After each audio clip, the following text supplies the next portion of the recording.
Hello, welcome my dear friends. स्वागत है आपका अभी की बायोलॉजी में, जहां हम पढ़ रहे थे माइक्रोबायोलॉजी के बारे में। लास्ट लेक्चर में हमने डिस्कशन किया था माइक्रोबायोलॉजी के बारे में, मतलब व्हाट इज़ द माइक्रोबायोलॉजी, क्या उसकी डेफिनेशन है, क्या है वो, साइंस की ब्रांच कैसे हुई और कैसे उसका इन्वेंशन हुआ। इन दिस लेक्चर हम पढ़ेंगे उसकी ब्रांचेस के बारे में कि कौन सी उसकी ब्रांचेस है और क्या क्या उसके अंदर इंक्लूड है, मतलब कौन से माइक्रो ऑर्गेनिज्म उसके अंदर इंक्लूड है। तो हम इसमें आज ब्रांचेस की बात करें। लास्ट लेक्चर में मैंने सबसे क्वेश्चन पूछा था कि ह्यूमन बॉडी के किस ऑर्गन में सबसे ज़्यादा माइक्रो ऑर्गेनिज्म पाए जाते हैं। सो उसका आंसर है टंग या माउथ। मतलब हमारी टंग और माउथ में सबसे ज़्यादा माइक्रो ऑर्गेनिज्म पाए जाते हैं।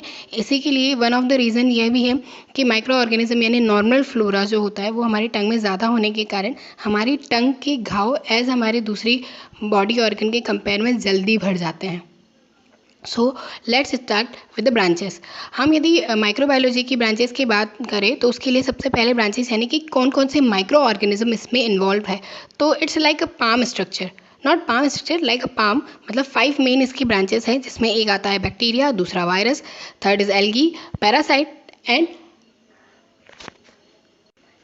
Fungus. So let's start with the bacteria. Bacteria एक यूनिसेलुलर ऑर्गेनिज्म है। मोस्ट ऑफ द सारे प्रोकैरियोटिक ऑर्गेनिजम्स आते हैं, यूकैरियोटिक कुछ हैं। ये माइक्रोस्कोपिक ऑर्गेनिज्म है, मतलब आप इसे नेकेड आई से तो बिल्कुल नहीं देख सकते, बट जब ये कॉलोनी फॉर्म करता है या ये बंच बनाता है तब हम इसे नेकेड आई से देख सकते हैं। इसे भी न्यूट्रिएंट की ज़रूरत होती है।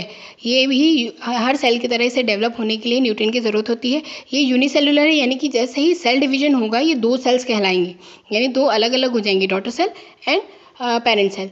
ये एशियंट माइक्रो ऑर्गेनिज्म भी कहलाता है, क्योंकि सबसे पहला जो माइक्रो ऑर्गेनिज्म मिला था दैट इज़ आर्की बैक्टीरिया, जो कि फॉसल्स में मिला था, तो इसे एशियंट ऑर्गेनिज्म भी कहते हैं। इसका साइज़ बहुत छोटा होता है, बहुत माइन्यूट साइज़ होता है। ये 1.1 यानी 0.1 म्यू, यानी कि यदि आप नॉर्मली इसका स्ट्रक्चर देखें तो यदि आप आपके हेयर को लें और उसे स्प्लिट करें 10 पार्ट में, तो आपके 4th to 5th पार्ट जो आपके स्प्लिट हेयर का होगा, स्प्लिट हेयर का, उतना छोटा इसका साइज़ होता है। और ये अपने पर्टिकुलर साइज़ और शेप को कंटेन करता है। हाँ, पर अलग अलग माइक्रो ऑर्गेनिज्म यानी अलग अलग बैक्टीरिया का साइज़ अलग अलग और शेप अलग अलग होता है। ये स्टेन को आसानी से कंटेन कर लेता है, यानी ये आसानी से स्टेन हो जाते हैं। इसकी एग्जांपल यदि मैं बताऊं तो लैक्टोबैसिलस और साल्मोनेला। लैक्टोबैसिलस से तो आप सभी परिचित होंगे, जो कर्ड में पाया जाता है। It's also beneficial. ऐसा नहीं है कि बैक्टीरिया हार्मफुल होते हैं, ये बेनिफिशियल भी होते हैं। So let's start with their structures. जो बैक्टीरिया हैं उनके स्ट्रक्चर अलग अलग हैं, जैसे मेनली होता है कोकस, bacillus, Haifa and vibrio, spherical. ये कुछ मेन स्ट्रक्चर हैं जिसमें जैसे ही बैक्टीरिया पाए जाते हैं। जैसे कोकस मीन्स ओवल शेप, एक सर्कुलर शेप होता है, सर्कुलर शेप होता है, दैट इज कॉल्ड कोकस। यदि वो 2 हैं तो वो डिप्लोकोकस कहलाएगा, स्ट्रेप्टोकोकस, यानी अलग अलग स्ट्रक्चर फॉर्म करेंगे। तो ये ऐसे है। Bacillus means rod shape, vibrio like a comma shape, spherical like a snake, and hypha means a tail outside the cell. So ये इसके अलग अलग बैक्टीरिया के स्ट्रक्चर हैं। Now come to the virus. Virus ये भी एक माइक्रोस्कोपिकल ऑर्गेनिज्म है।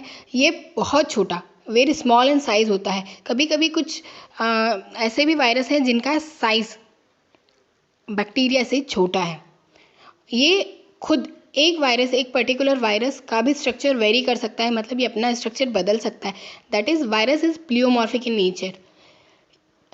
वायरस जो होते हैं वो प्लियोमॉर्फिक इन नेचर है, मतलब ये कोई डेंजर आने पर या कुछ अपने सेल्स पे हार्म होने पर ये अपना स्ट्रक्चर चेंज कर लेते हैं।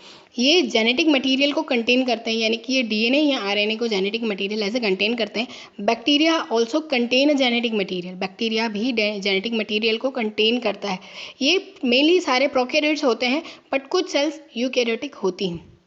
ये सारे जगह यानी एनिमल्स में भी पाए जाते हैं, प्लांट्स में भी पाए जाते हैं, ह्यूमंस में भी पाए जाते हैं, और कुछ बैक्टीरिया वायरस, बैक्टीरियल वायरस भी होते हैं।